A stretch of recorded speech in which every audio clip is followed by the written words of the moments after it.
Parang katulad din lang po last time, ang IM series natin, ito po ay sunod-sunod din naman ang lessons about prayers. Now, ano po ba yung objective natin for our series right now? So, one of course, gusto rin naman natin na i-educate ang church dun sa mga prinsipyo ng pananalangin. Bakit ba tayo nananalangin? Madalas natin tinatanong, kung alam na naman ng Diyos kung ano yung hihingi natin, bakit kailangan pa natin manalangin? Well, maraming prinsipyo yung bakit nananalangin ng isang church. Tayo as a church, bakit kailangan natin malaman? Now at the same time, para mabigyan ng foundation kung bakit kailangan natin manalangin, bakit nanalangin si Jesus? Ano yung model ng kanyang panalangin? At saka yung examples ng kanyang prayer? At saka yung kanyang malalim na pagdarasal? At the same time, we gain a deeper understanding to sa Lord's Prayer. Diba? Madalas pinapanalangin namin, Our Father who art in heaven, di ba? It is very common to understand, to know. Pero bakit nga ba gano'n nanalangin si Jesus? Bakit gano'n yung kanyang model na nanalangin? At the same time, alam niyo naman po na isang malaking part ng ating liturgy o ng ating pananambahan, yung pananalangin. So ngayon, hindi lang naman po natin siya parte ng liturgy, pero we would like to encourage the church na maging lifestyle po natin as a church yung pananalangin. Now, ngayon din po, nagsiselebrate tayo ng Pentecost. Okay? Some review lang naman po ito, review. So, pag sinabi po natin Pentecost, sa Koine Greek, ang ibig sabihin lang po nun is 50th day. Okay? Wala po siya, actually yung pangalan, wala siyang kinalaman directly dun sa yung speaking in tongues, di ba? Yeah, well, the Pentecostal churches had adopted the idea na pag Pentecostal church ka, kailangan mag-speaking in tongues. But in history, in the original language, was actually the 50th day. Actually, na bumagsak din ng Sunday into the Gregorian calendar. So basically, it is a celebration of the coming of the Holy Spirit. Again, celebrated 50 days after the Easter or the Passover, the resurrection of Jesus Christ. And yung mga ibang theologian, ang tawag po nila dun sa Pentecost, ito yung birthday ng church. Ito yung araw na nagsimula ang church. Okay? Pero, ano ba ang emphasis ng Pentecost? Well, ang emphasis ng Pentecost is actually the indwelling of the Holy Spirit, yung pagtanggap ng banal na Espiritu ng church, yung malinaw na evidence na yung Holy Spirit nandiyan na. At the same time, it is also the empowering ng mga members ng church to do missions, at the same time, magpahayag ng kanyang salita. Pero, tandaan po natin na yung Pentecost, pagpapaalala rin ng patuloy na pagbabago ng buhay. So, ibig sabihin, it is a continuous sanctification. So, pag sinabi mo Kristiyano ka, mananampalataya ka, kiniklaim mo rin na nasa iyong banal na Espiritu. Pag kiniklaim mo na nasa iyong banal na Espiritu, kiniklaim mo rin yung emphasis ng banal na Espiritu na patuloy na magbago ang buhay, yung pag-iisip natin, di ba? Yung renewing of the mind, yung metanoia, di ba? Yung pagbabago, yung repentance ng ating pag-iisip. So mainly, the key passage here was actually Acts 2:4, and they were filled by the Holy Spirit. Okay, yung napuno raw sila ng banal na Espiritu. Yung theological significance nito, it happened after the resurrection of Jesus Christ and after His ascension. So, kasi ang sinabi ng Panginoong Jesucristo, magbibigay ako ng inyong, ng helper, ng tutulong sa inyo. Sa original language is paraclete, ibig sabihin gagabay, na kung ano yung magtutulong sa inyo. So, this is actually in accordance to the indwelling of the Holy Spirit. But at the same time, ito yung fulfillment ng pangako ng Diyos, yung presence niya.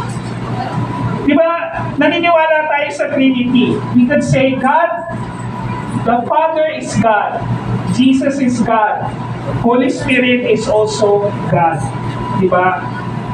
three distinct persons in one as one. Diba? Three distinct persons as one.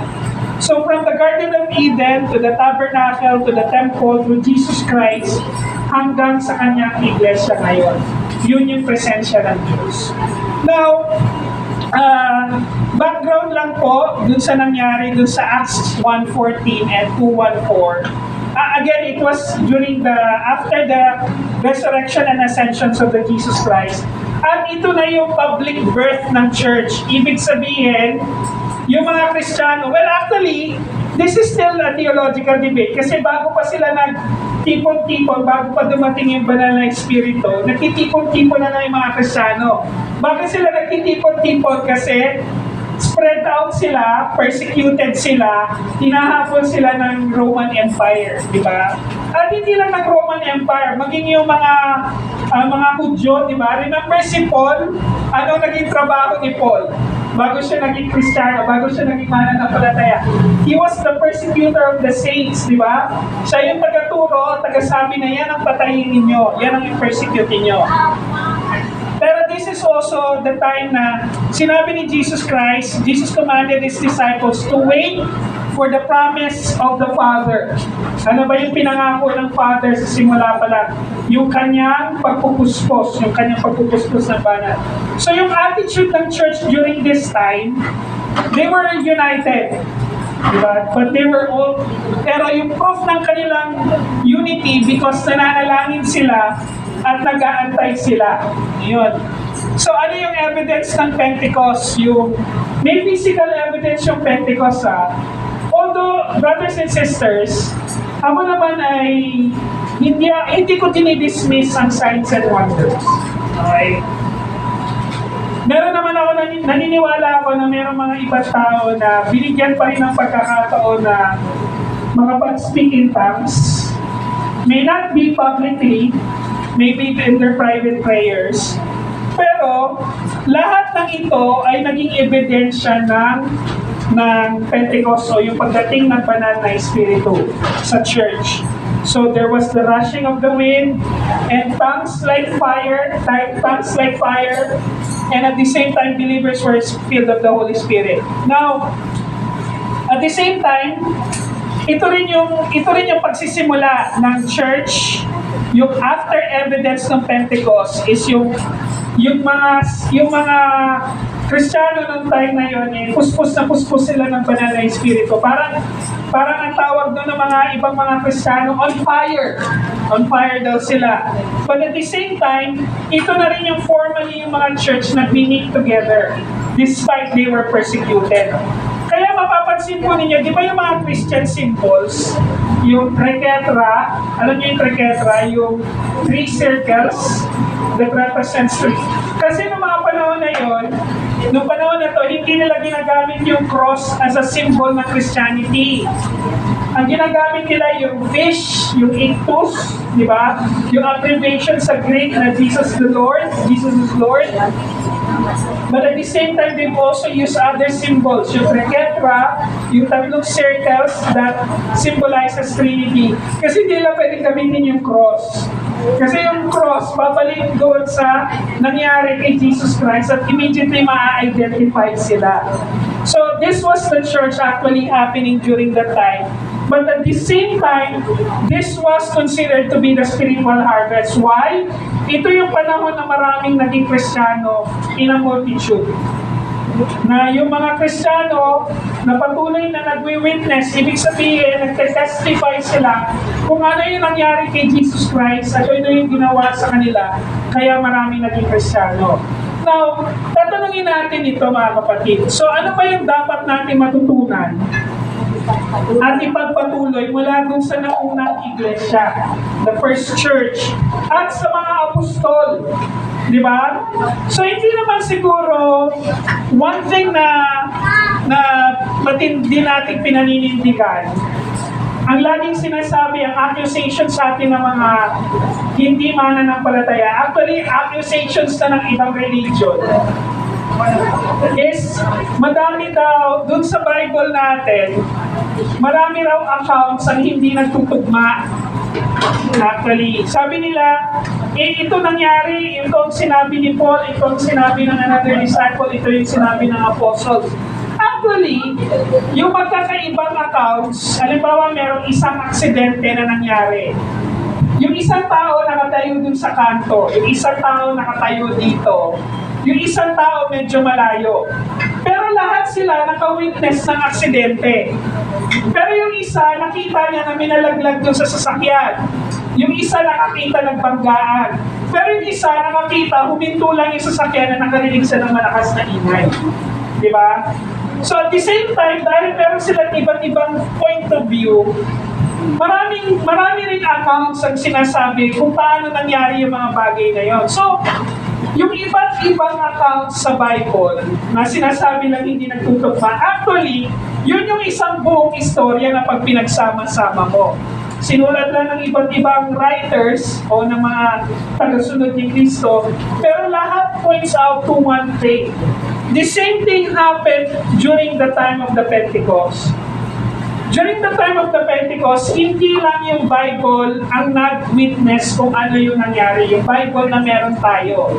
There were other writings ng mga historians nung panahon na yon na sinulat nila kung ano ang nangyayari sa Rome, sa Roman Empire. At the same time, sinabi nila kung ano yun. Actually, yung accounts ng pagkamatay ni Jesus Christ, hindi lang po Bible ang nagsabi noon. Maraming historical evidences na nagsabi noon, even to the day of the Pentecost. Diba? Pansinin ninyo, nang nag-speaking in tongues sila, nung time na yun, nasa isang lugar sila, nagsalita sila sa iba't ibang lingwahe, na hindi naman nila sinasalita. Pero yung mga tao doon sa labas na kung saan sila nagtitipon-tipon, sabi nila, sino ba ito mga to na nagsasalita ng language ko? Pero yung iba, naintindihan nila na itong mga tao na ito sumasamba sa Diyos. Naintindihan nila na nagdanalangin sila, naintindihan nila na nagdi-declare sila tungkol sa buhay ni Jesus Christ. Pero yung mga nakarinig, nakaintindi, pero ayaw tanggapin yung mensahe, ano ang sabi nila? Siguro mga lasing lang yan. Di ba? Yun ang sabi nila. Pero ibig sabihin, hindi lang yung Bible o hindi lang mismo yung mga nagsulat ng Bible ang ultimately na naka-witness kung ano ang nangyari. So ang tatanungin natin, ano ba yung dapat natin ipagpatuloy doon sa nangyari na yun? Unang-una mga kapatid, dapat natin intindihin na anong ginagawa ng iglesia ng time na yun? Sila ay nag-ihintay. Naghintay ang iglesia sapagkat alam nila na tinutupad ng Diyos ang kanyang pangako. Di ba? Pero yung take note, nung panahon na nag-aantay sa sila, ano ang ginagawa sa kanila ng mundo? They were being persecuted. Pero nag-aantay sila. Sabi kasi ni God, gawin natin ito. Sabi ni Jesus Christ, huwag tayong huminto sa pagtitipon, huwag tayong huminto sa pagsasamba. Yun ang sinabi ng Panginoon. So silang lahat ay patuloy na dinivote yung sarili nila. I like this word, mga kapatid. Yung with one accord, okay, with one decision. Ibig sabihin, in unity, nag-decide sila to devote themselves to prayer. Now, the word devote connotes giving of time. Diba? Yung pagbibigay mo ng panahon, pagbibigay mo ng interest, pagbibigay mo ng pagkakataon. Like katulad dito na ginagawa mo to kasi balang araw, aasa ka na may mag-aani bagay na ginagawa mo ito. Katulad ng isang sasaka. Yung magsasaka, devote the land, devote the care of the land. Pero, alam ba na magsasaka na tutubo lahat yun? Hindi. But he anticipate, nag-aantay siya. Base sa kanyang pagkakaintindi sa lupa, he devotes his time na ito yung mangyayari. Ganun din yung halimbawa yung nagpa-practice tayo.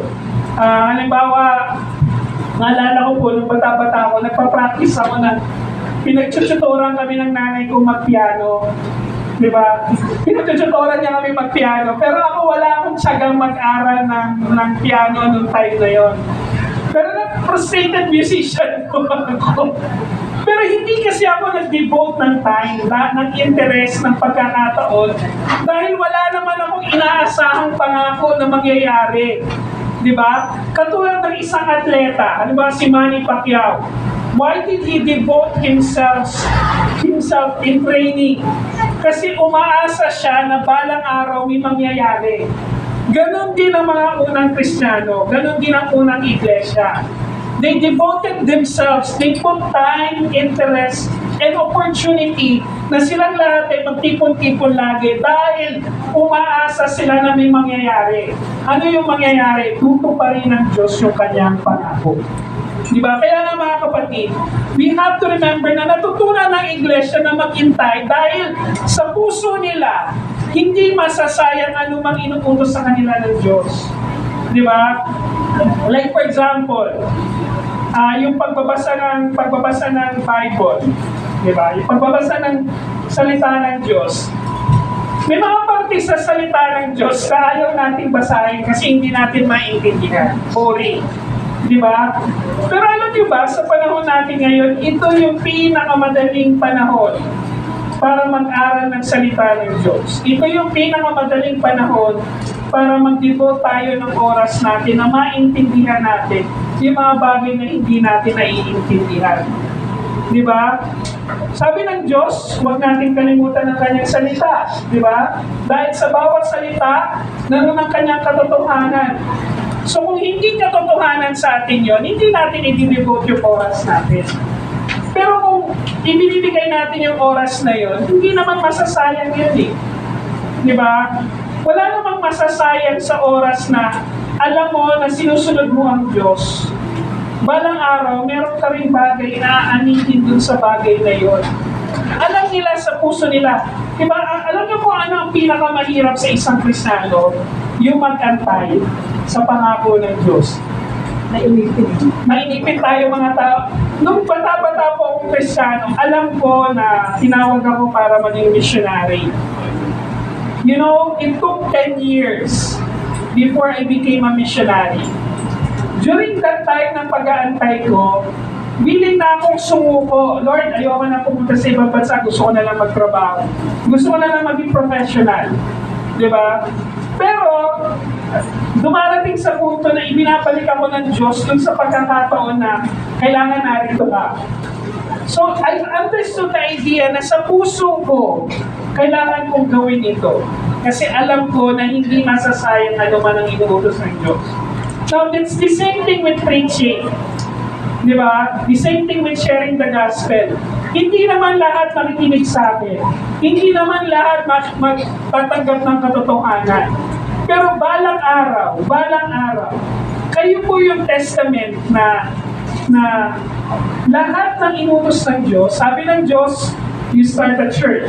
Di ba?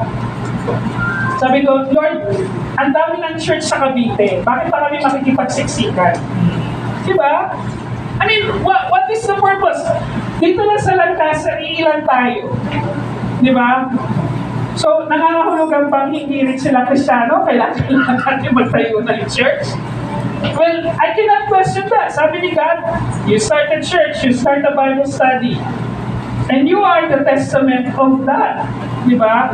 Na alam ko na hindi masasaya. Kaya nga, sabi sa Old Testament, sabi ron, ipinangako ng Diyos, and it shall come to pass after that I will pour out my spirit on all flesh.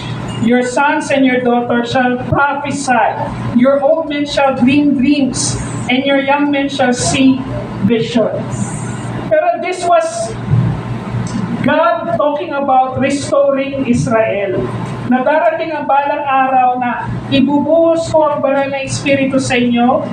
Ang inyong mga anak makakakita ng magdideclare ng salita ko. Ang inyong mga matatanda sa inyo magpapatuloy na maglingkod, dream dreams. At the same time, young men shall see vision. Ang magpapatuloy sa kung ano yung katotohanan. Pinatotohanan din naman ni John yun. And sabi ni Jesus Christ, and I will ask the Father, and He will give you another helper to be with you. Even the Spirit of truth, whom the world cannot receive. because it neither sees him nor knows him.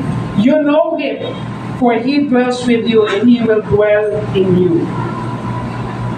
So mga kapatid, ano man ang ginagawa natin sa church, sometimes we will think na may purpose ba? May purpose ba why we said, bakit tayo nagbibigay ng tinapay doon sa mga kapitbahay natin, di ba? It was a model of how the early Christians have lived. Naniwala sila na pag isinunod nila ang Diyos, hindi masasayang yung mga bagay na inutos sa kanila. So, mga kapatid, magpatuloy tayo ano yung inutos ng Diyos sa atin. Ikalawang katotohanan, mga kapatid. Anong ginagawa ng iglesia na yun? Nananalangin sila. Nananalangin ng iglesia dahil sa pagtitiwala, nagmumula ang kapangyarihan ng kapayapaan ng puso. Di ba? Mga kapatid, nung dumating kami sa China, and I will always speak about this, I don't know Chinese. Di ba? Alam niyo kung ano yung una ko napansin pagdating ko ng China, yung amoy. Bagay na hindi familiar sa akin. Hindi ko naman sinasabing mabaho. Okay? Wala akong sinasabing mabaho. Hindi lang familiar sa akin yung amoy. Di ba? Siguro ganun din yung mga foreigner na dumating dito sa Pilipinas. Definitely, they would said na one time nag-uusap kami mga kapwa namin mga Kristiyano dun sa China kung ano yung mga pagkakaiba-iba ng amoy namin. Diba? Sabi ko nga sa iyo, ano daw ang amoy ng mga Pilipino? Amoy sabon daw tayo. Amoy sabong panlaba. Pag naamoy daw nila tayo, parang ang linis-linis. Kaya sabi niya, you smell like detergent. Parang bagong nilabuan. Diba? Pero you have to understand na nung dumating kami doon, wala kaming halos kakilala. Hindi namin alam kung paano magsalita ng language. Hindi namin alam kung magbabayad ng kuryente. Hindi namin alam kung paano mamumuhay kami. But alam namin with prayers of the fellow believers, merong kapayapaan sa puso namin na kailangan namin gawin ito. And that's the same thing for, I would believe na kung magpapatuloy kayo sa Panginoon, meron kayong kailangan gawin sa buhay ninyo na hindi nyo man maintindihan. Pero alam nyo kailangan nyo gawin, pero sa puso nyo, alam nyo may kapayapaan kayo gawin itong bagay na ito. Diba? There was, nung papaalis kami ng China, nung unang beses kami na umalis papunta ng China, hindi rin namin alam kung makakabalik kami. So yung mga college students na Bible study namin, sabi namin, hindi namin alam kung makakabalik kami. Pero in our heart, we have peace to go back home. Nung bumalik kami, alam namin na in one way or another, alam namin may plano ang Diyos. Nakabalik kami. Nung pagbalik namin ng China, after a year, pagbalik namin, or almost a year, pagbalik namin, sa loob lang ng isang taon, na-realize namin, tapos nag-stay na kami ng isang taon. So 2 years yung pagitan, simula nung iniwan namin yung unang lugar kung saan kami tumira sa China. Tapos bumalik kami. 2 years from that time na iniwanan namin yung mga college student doon. Na-realize namin na ang laki ng ginawa ng Diyos sa buhay nila.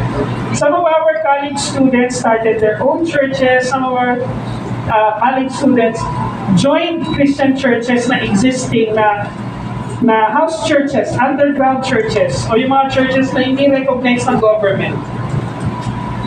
At the same time, a lot of our students, yung time na yon, nagpakita ulit sa amin, binisita nila kami mula doon sa mga malalayong lugar sa China. They visited us para lang mag-consult sa amin ng mga bagay na ginagawa nila sa ministry nila. That is peace beyond understanding. Ganyan ang ginagawa ng panalangin, mga kapatid. And the same thing sa mga bagay na sinusubok tayo. Like for example, kung may mga bagay na dumarating sa atin na minsan hindi natin maintindihan. Pero dumarating sa pagkakataon na wala kang kayang sabihin, wala kang kayang gawin, kundi na lang lumuhod, manalangin sa Kanya. at ibigay sa Diyos, Lord, wala na akong kayang gawin dito. And with that surrender alone, diyan nagmumula yung kapangyarihan na meron kang peace sa puso mo na kahit ano ang sabihin ng mundo, hindi ka kayang matinag sa iyong pananampalataya. Amen. Like for example, siguro naman lahat tayo dumating dun sa financial need. Diba? May mga dumating. You know na ilang buwan ako siguro ilang buwan din ako mahaba-haba, almost 8 months ako the last time na walang trabaho. Before nun, ilang beses akong nawala ng trabaho. Di ba? From the time na nagkaroon ng pandemic, it was kind of like every 6 months, every 8 months, mawawalan ako ng trabaho. Mas matagal pa yung wala akong trabaho kaysa nagkaroon ako ng trabaho. Pero alam ko, kailangan ko magpatuloy, kailangan ko mananalangin. Pero isipin ninyo, yung mga Kristiyano nung time na yun, anong ginawa nila? Actually, nung time na yun, iniwan nila kung ano yung regular na buhay nila. Kasi wala silang magawa. They were persecuted. So anong ginawa nila? Sige, magtipon-tipon tayo. Antayin natin kung anong sasabihin ng Panginoon. Imagine that. Di ba? Iniwan nila yung regular na trabaho nila. Iniwan nila. Siguro kung hindi man nila totally iniwan, patakas nilang ginagawa. Kasi they were persecuted. Pero sinabi nila, kailangan magtipon-tipon tayo para patuloy, para antayin natin yung pangako ng Diyos. And suddenly, habang inaantay nila yung pangako ng Diyos, a rushing wind and filled the entire house they were sitting. Diba? Imagine ninyo yun. Nananalangin tayo, tapos suddenly, akala ko nga kanina may banal na espiritu habang nakatayo ako dito, umihip yung malakas na hangin eh. Pentecost. Diba? But the reality ng pangyayari na yun, tatanungin ko, handa pa kayong ihinto lahat ng bagay para antayin yung pangako ng Diyos? Handa ba kayong ibigay sa Kanya lahat sa panalangin para antayin yung pangako ng Diyos? Kasi mga kapatid, kailangan natin maintindihan na bago pinagkalooban ng kapangyarihan ng iglesia na magawa yung ipinag-uutos ng Diyos, anong ginawa? Tinuruan muna silang lubos na umasa sa Kanya sa pamamagitan ng panalangin. Tinuruan muna ang church ni God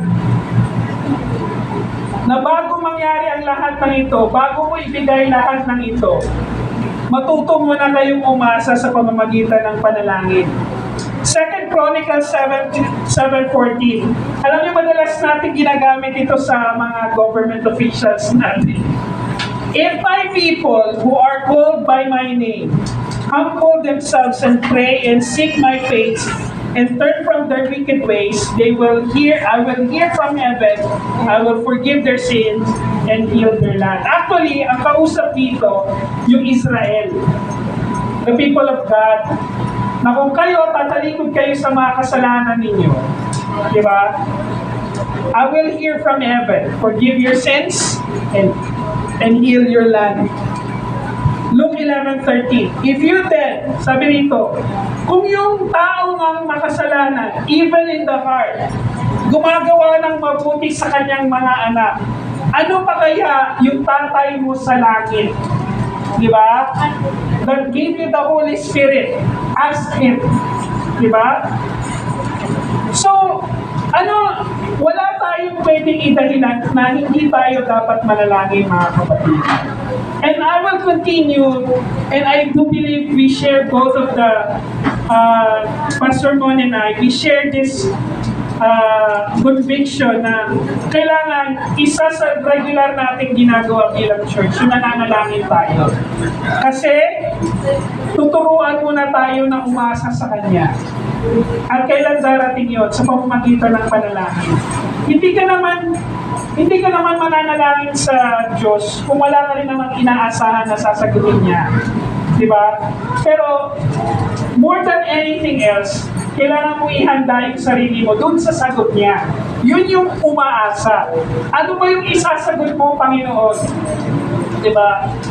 Pinag-uusapan nga namin ni Pastor Mon yung kaibigan nilang namatay recently. And I know also that person kasi I have encountered yung pastor na yon. Pero all throughout the time, medyo matagal na rin naman niya nararamdaman yung karamdaman na yun. Pero sabi nga ni Pastor Mon, base daw dun sa kwento ng mga kaibigan nila, parang pinaghahandaan na rin niya yung kanyang kamatayan. And I was really, one way encouraged, I understand. Siguro ng mga panahon na naramdaman na niya na meron siyang ganong karamdaman, ibinuhos na niya yung sarili niya na manalangin para ihanda kung ano yung isasagot ng Diyos. And I do believe, remember, meron din kaming church member before na meron siyang cancer. For the longest time, she would always come to prayer meeting and she would ask for healing. After a while, hindi na namin siya nakita kasi nabalitaan namin, dinala na siya ng mga anak niya sa Australia. Doon na rin siya namatay sa Australia. And we realized na what keeps a person going to ask for healing? Paano kung hindi dumating? Kung halimbawa, alam mo na yung sagot dun sa panalangin, mananalangin ka pa rin ba? Diba? Eh, hindi naman natin alam ang sagot dun sa mga panalangin na yun. And that's how God teaches us to be fully dependent on Him. Diba? Yun yung paraan. Ano ang kailangan natin gawin? Pray, seek His face, and turn from our wicked ways. Yun naman yung dahilan ng pananalangin. That we can turn our life, diba, para sa Diyos. Ikatlong katotohanan, mga kapatid. Anong ginawa ng iglesia ng time na yun? Isinuko nila ang lahat sa Diyos. Dahil alam nila na tutugon siya sa tamang panahon. It took me 10 years before I became a missionary. Diba? I remember one of our good friends, si Ate Emmy. Siguro kilala lang nila Pastor Mon. Medyo late na siya nag-asawa. Pero alam niya na bibigyan siya ng Diyos ng anak. And from the time na nalangin siya, binigyan siya ng Diyos ng anak. And even to the point na medyo advanced na yung age niya. And it will be hard for her to conceive. At the same time, it will be hard for her to really take care of the baby kasi medyo advanced na yung kanyang age. Pero alam niya na pangako yun ng Diyos sa kanya na pag matututo siya mag-antay sa tamang panahon, ibibigay sa kanya yun. And we also have friends na kaya nga si Ate Emmy, isinuko niya yung lahat. She became a servant dun sa church. She became a servant to fellow missionaries. Kumbaga yung buhay niya, umikot lang dun sa pagsisilbi sa mga manggagawa sa church at yung mga fellow missionaries. Pero hindi nakaligtaan ng Diyos kung ano yung ipinangako sa Kanya. Kaya nga, the same thing na nangyari dun sa unang church. Lahat sila nag-decide, let's go together, antayin natin kung ano ang isasagot ng Diyos. Diba? Isinuko nila ang lahat. Lahat ng bagay na pwede nilang maisip na dalhin, iniwan na nila. Kasi alam naman nila na tutugon ng Diyos sa tamang panahon. It may not be the answer na inaantay nila. Kasi nung panahon ito, marami rin sila mga kasama na namatay out of persecution. At hindi yun huminto yung persecutions for hundreds of years. Tuloy-tuloy yung persecution sa mga Kristiyano. Okay? Actually, hanggang ngayon, hindi naman humihinto ang persecution sa mga Kristiyano. Diba tayo sa ibang bansa? Pero at the right time, tutugon ng Panginoon. Again, it may not be the answer. I know that there was a Chinese Christian na very bold siya na mag-share ng gospel. No mga early 70s and early 80s. Noong panahon na yun, napaka-strong ng communism sa China. ilang beses na siya nakulong, ilang beses na siyang ginulpi. Iika-ika na nga siya maglakad kasi tinorture na siya ng ilang beses. Pero hindi siya huminto. Pero one thing na pinangako sa kanya ng Diyos, sabi niya, balang araw, lalaya ka rin dito. So akala naman niya, because sinabing lalaya kasi nakakulong siya, akala naman niya mamamatay na siya. So he was praying na, Lord, kunin mo na ako, kunin mo na ako. Pero yung paglaya pala niya, literal na paglaya. Bumukas yung mga gate nung for some reason, nakalabas siya dun sa kulungan hanggang nakarating siya ng Europe. Diba? Imagine that. Diba? Yung paglaya na iniisip niya, kamatayan na. Pero iba pala yung sagot ng Diyos, bakasyon, sana all. Diba? Dinala pa siya sa the Netherlands. Diba? Doon siya nag-exile actually. Doon na siya nag-stay. But imagine that, yung kanyang inaantay na paglaya, akala niya kamatayan na. And the same thing, you know, yung boss ko na Korean na nasa China, nagkaroon siya ng maraming problema kasi meron siyang school sa China. Di ba remember, pumunta siya rin sa Pilipinas, tapos pinag-rent ko siya ng ilang araw.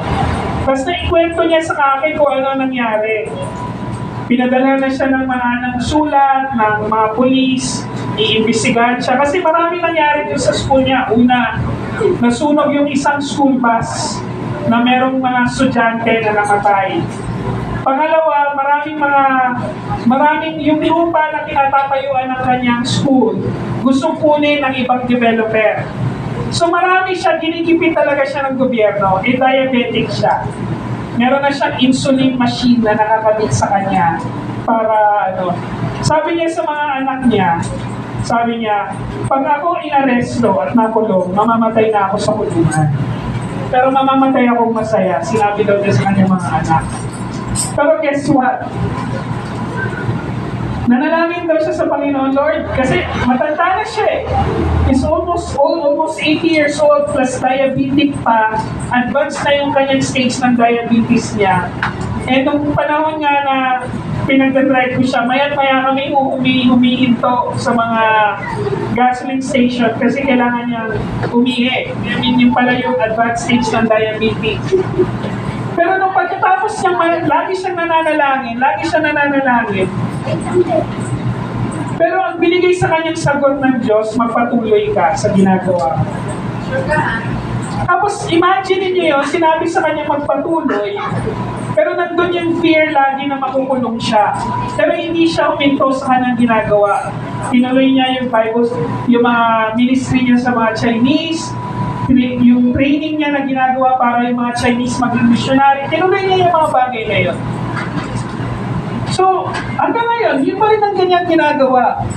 Pero, at the same time, lagi niyang iniisip kung ano yung susunod na ibibigay ng Panginoon sa tamang panahon. Kaya mga kapatid, na nananahan ng banal na Espiritu sa mga puso na umaasa sa kanyang presensya. Bakit ba siya nananalangin? He's asking for God's presence in his life. Hindi yung presence lang na wala yung presensya ng Diyos. Pag sinabi natin asking for God's presence, it is asking for God's guidance. At handa na tumugon sa kanyang mga layunin. So ano ba ang layunin ng Diyos sa buhay ninyo? Tanungin ninyo. Diba? Hindi naman po ako umaasa na lahat kayo magiging pastor. Hindi pwede mangyari yun. Hindi naman po ako umaasa na lahat tayo magmamature at the same level. Pero umaasa ako na lahat tayo at a certain level ng ating pananampalataya, susunod tayo sa Diyos. Kaya nga mga kapatid, remember nung sa loob ng tabernacle, yung pag nag-aalay yung mga sa Old Testament, pag nag-aalay yung mga priest, diba? Umaasa yung mga priest na tatanggapin ng Panginoon yung atonement para sa kanilang mga kasalanan.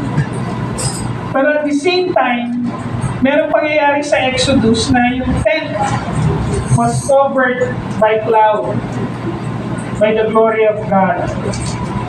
At ganun din yung nangyari sa New Testament, sa ating mga Kristiyano. We are covered by the Spirit of God. Kasi anong sabi ni Paul? Your body is what? The temple of the Holy Spirit. No Old Testament, ang kanilang indwelling ng Diyos ay yung tabernacle. Tayo ngayon, ang indwelling ng Diyos ay tayong mga mananampalataya. Kaya mga kapatid, as a church, I would encourage us to always pray. And siguro, encourage ko na rin naman kayo na yung sana yung mga prayer natin, hindi lang dumarating dun sa panahon na nagbabible study tayo. Subukan natin, paminsan-minsan, bumisita tayo dun sa kapitbahay natin, ipanalangin natin sila. Diba? Bumisita tayo sa mga kamag-anak natin na matagal natin hindi nakikita dahil inaway tayo. Panalangin natin sila. Bumisita tayo dun sa kaibigan natin na matagal na natin hindi nakikita. Ipanalangin natin sila. Meron po akong kaibigan na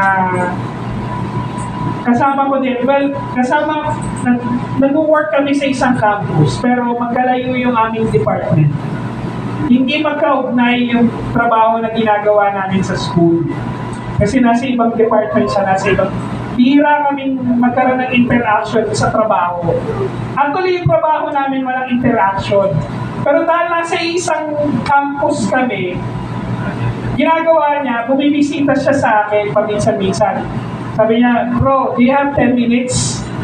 Sasabi niya, okay, sige. Ano problema? Wala, pasok sa office. Wala na, mag-uusap lang kami.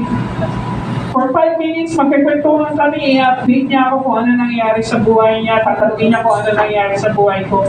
Before siya umalis, mananalangin sa para sa akin. And I realized na that's a powerful thing. Actually, more than to me, para sa kanya yon. Na dinidisiplina niya yung sarili niya na manalangin para sa ibang tao. Kasi kung siya lang, hindi niya gagawin yun, di ba? Hindi niya matidisiplinahin yung sarili mo, kaya ang dinidisiplina niya. Minsan na-realize ko na ginagawa rin niya pala yun sa ibang tao din na pupuntahan niya, bibisitahin niya, he would spend 5-10 minutes para lang makipag-usap. At the end of the day, mananalangin siya. Nakita ko siya one time sa hallway na may mga kausap siya mga grade 7 or grade 6.